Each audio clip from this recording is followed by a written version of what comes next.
Bienvenidos a un nuevo episodio de Curiosidades de la Historia de la Ciencia. Hoy voy a hablar del momento en el que el universo, o al menos nuestra comprensión de él, aumentó de tamaño vertiginosamente de un día para el otro. ¿Vieron esos videos con imágenes que parten desde la Tierra y hacen cada vez menos zoom? Nos llevan, por ejemplo, desde una casa y a medida que se va alejando se ve todo el barrio, luego la ciudad entera, los continentes, luego se ve todo el planeta Tierra, el planeta con la Luna, luego todo el sistema solar con todos sus planetas, y si uno se sigue alejando, se va a ver que el sistema solar pertenece a un brazo de nuestra galaxia, la Vía Láctea, y después de eso, en estos videitos graciosos y educativos, se puede ver que se puede seguir haciendo zoom out y ver que hay muchas otras galaxias, se ve el grupo local de galaxias, los supercúmulos de galaxias y llegar hasta los confines del universo. Bueno, hace exactamente 100 años, si hubieran existido estos videos, habrían terminado literalmente en nuestra galaxia, la Vía Láctea. En aquel momento se pensaba que todo el universo estaba compuesto por únicamente nuestra galaxia y que no había nada por fuera de ella. Hoy en día sabemos que en realidad hay de hecho más galaxias en el universo que estrellas en nuestra propia galaxia. Y eso que las estrellas son miles de millones, pero bueno, hoy en día sabemos que las galaxias que hay por fuera son aún más. Lo interesante de esta historia es que de un día para el otro la humanidad se dio cuenta de que el tamaño del universo era en realidad millones de veces más grande de lo que se creía. Bueno, vamos a meternos en detalle de cómo se llegó a este descubrimiento. Una de las protagonistas de esta historia es Henrietta Leavitt. Henrietta fue una astrónoma estadounidense que era casi sorda desde sus 24 años. A principios del siglo XX, allá por 1900, Henrietta trabajaba como ayudante en Harvard, formando parte de lo que se conoció despectivamente como el harén de Pickering. Resulta que un astrónomo llamado Edward Pickering contrataba únicamente mujeres para realizar trabajos repetitivos. Si bien las mujeres del personal de Pickering estaban graduadas en astronomía, el salario que recibían era similar o incluso más bajo que un trabajador masculino sin ningún tipo de oficio. O sea que Edward Pickering contrataba adrede mujeres para ser capaz de pagarles mucho menos. Y de hecho realizaban tareas relativamente mecánicas, como examinar meticulosamente las placas fotográficas. Imaginemos que a principios del siglo XX no existían las calculadoras y de hecho tenían que hacer cálculos repetitivos y tediosos. Lo llamativo de este harén de Pickering es que luego muchas de estas mujeres que formaron parte del harén terminaron haciendo aportes enormes a la astronomía y que se usan muchísimo hasta el día de hoy. En la mayoría de los casos, lamentablemente, con mucho menor reconocimiento en comparación a si hubieran sido hombres. Bueno, Henrietta Leavitt en particular hizo un descubrimiento espectacular que tiene justamente origen en el análisis detallado de datos aburridos y repetitivos, que era justamente para lo que había sido contratada. En el estudio de placas fotográficas que analizaba, observó cierto patrón en el comportamiento de un tipo de estrellas variables llamadas cefeidas, ya que estaban en la constelación de Cefeo. Henrietta Leavitt publicó en 1912 un trabajo en el que explicaba que según sus datos, el brillo de esas estrellas variaba con un ritmo regular, o sea, a veces brillaban más, luego brillaban menos, luego otra vez volvían a brillar más, y así sucesivamente. Y se dio cuenta que cuanto más largo era el periodo de brillo, mayor era la luminosidad intrínseca de esas estrellas. Entonces, comparando la luz que emiten las estrellas con las que nos llega a la Tierra, se podían medir distancias a estrellas lejanas. Ya se tenían métodos para medir distancias a estrellas más cercanas, pero Henrietta vino a descubrir un método para poder medir estrellas que estuvieran más lejanas aún. Gracias a este método, para el año 1918, se pudo medir con bastante precisión el tamaño de la Vía Láctea completa, o sea, del tamaño del universo entero, ya que para aquel momento se pensaba que estaba, como había dicho antes, estaba compuesto de una única galaxia, y se estimó alrededor de 100.000 años luz. Cabe destacar que este método de las variables cefeidas, desarrollado por Henrietta Leavitt, se sigue usando hoy en día, 100 años después. Bueno, y aquí entra en escena el segundo protagonista de esta historia, el astrónomo también estadounidense Edwin Hubble. Edwin Hubble lo que hacía era estudiar nebulosas, que son regiones del cielo que contienen estrellas, gas y otros componentes, pero que en el cielo no se ven como un punto, como si se ven las estrellas, sino como manchas difusas.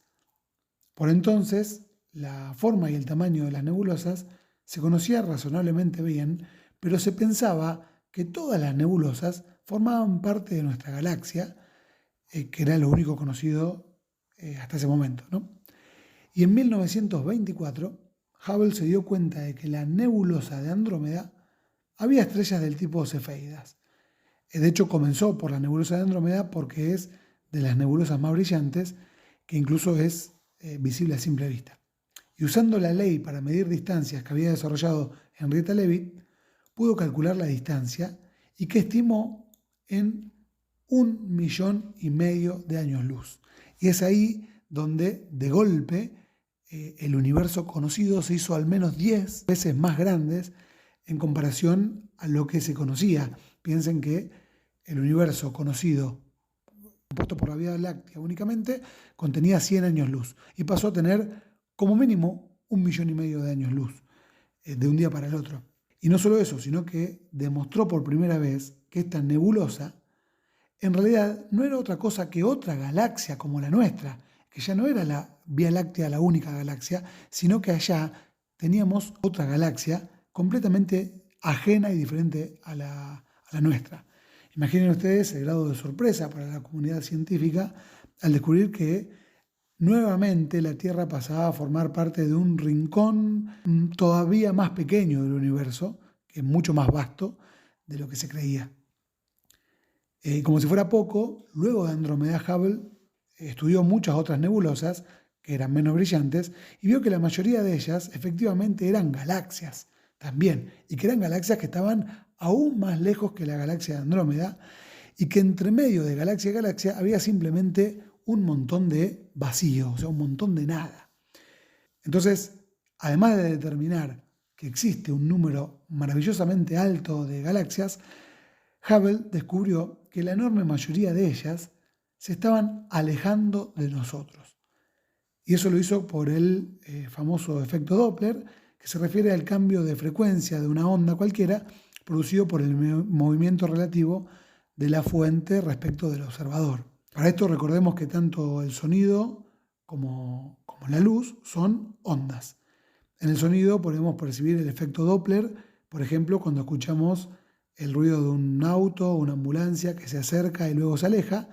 Vemos que al acercarse el sonido parece ser más agudo y cuando se está alejando parece ser más grave. Bueno, esto mismo sucede con la luz, que también es una onda, como dije. La luz blanca se puede descomponer en colores, que es justamente lo que vemos en el arco iris, y esto se le conoce como el espectro visible. Bueno, los colores serían como las frecuencias del sonido. El rojo como si fuera un sonido más grave, y en la otra punta del arco iris está el azul como un sonido más agudo. Entonces, si un objeto se aleja de nosotros, la luz se va desplazando hacia el color rojo, que sería como el color más grave. Por el contrario, si el objeto se acerca, la luz se desplaza hacia el azul. Esta desviación es muy leve como para ser percibida por el ojo humano, pero puede ser detectada por los espectrofotómetros de los telescopios. De hecho, para poder ser detectada por el ojo humano, aquello que se acerca o que se aleja debería moverse a velocidades cercanas a la velocidad de la luz, algo que en la práctica no sucede y por eso nunca nos damos cuenta de esto con la luz, digamos, ¿no? Pero como los telescopios sí pueden medir estas desviaciones hacia el rojo o hacia el azul de manera mucho más precisa, Hubble demostró que la mayoría de las galaxias tenían un corrimiento al rojo, o sea, que se estaban alejando de nosotros. Además, vio que las más lejanas se alejaban más rápido que las más cercanas. Y como no hay ninguna razón para suponer que la Vía Láctea esté en el centro de nada, ni en ningún lugar privilegiado, se concluyó que esto que se ve desde nuestra galaxia, de que todas parecen estar alejándose de nosotros, es lo mismo que se vería si el observador estuviera situado en cualquier otra galaxia. ¿Y qué quiere decir esto? Bueno, lo que quiere decir es que las galaxias no es que se estén adrede alejándose de nosotros, sino que el universo mismo está en expansión. O sea, no es que se estén alejando, sino que están fijas en un espacio que se está expandiendo. Bueno, muchos años después, en la década del 90, se determinó además que no solo el universo está en expansión, sino que están en expansión acelerada. Pero bueno, eso será tema para otro episodio. Lo que sí es relevante es la reflexión de que muchas veces, como pasa en esta oportunidad, los descubrimientos científicos están atados a la tecnología necesaria para realizarlos. O sea, ¿por qué el descubrimiento de que el universo está en expansión se hizo hace 100 años y no antes? Bueno, esto había sido teorizado, incluso también se había teorizado de que existían otras galaxias, pero simplemente no se podía confirmar porque no se contaba antes con los telescopios suficientemente precisos. Muchas veces, como esta, la ciencia es totalmente dependiente de la tecnología disponible en el momento. Y algo que se desprende de esto y que vale la pena razonar es que si el universo está en expansión, entonces quiere decir que mañana el universo será más grande de lo que es hoy y que pasado mañana será todavía más grande. Y si hacemos esta misma lógica hacia atrás, podemos razonar fácilmente de que ayer el universo era más pequeño de lo que es hoy. Bueno, si yo hago esa película hacia atrás, veo que en el pasado el universo tuvo que haber sido cada vez más chiquito. Tanto que en algún momento del pasado el universo era más chico, tuvo que haber ocupado menos que un puntito hecho por un lápiz. Bueno, eso de que todo el universo estaba en un único punto y que luego explotó y fue expandiéndose como hoy en día se sigue expandiendo, es lo que se conoce como la teoría del Big Bang. Y que obviamente se teorizó después de que Hubble haya descubierto a la galaxia de Andrómeda y haya descubierto de que el universo está en expansión justamente. En fin, vemos que en esta historia Hubble literalmente se paró sobre los hombros de una gigante como Henrietta Leavitt para hacer todos sus descubrimientos. Y como dato curioso, recordemos que Henrietta Leavitt estudió las variables cefeidas que estaban en la constelación de Cefeo y Hubble usó estas variables cefeidas para descubrir la galaxia de Andrómeda.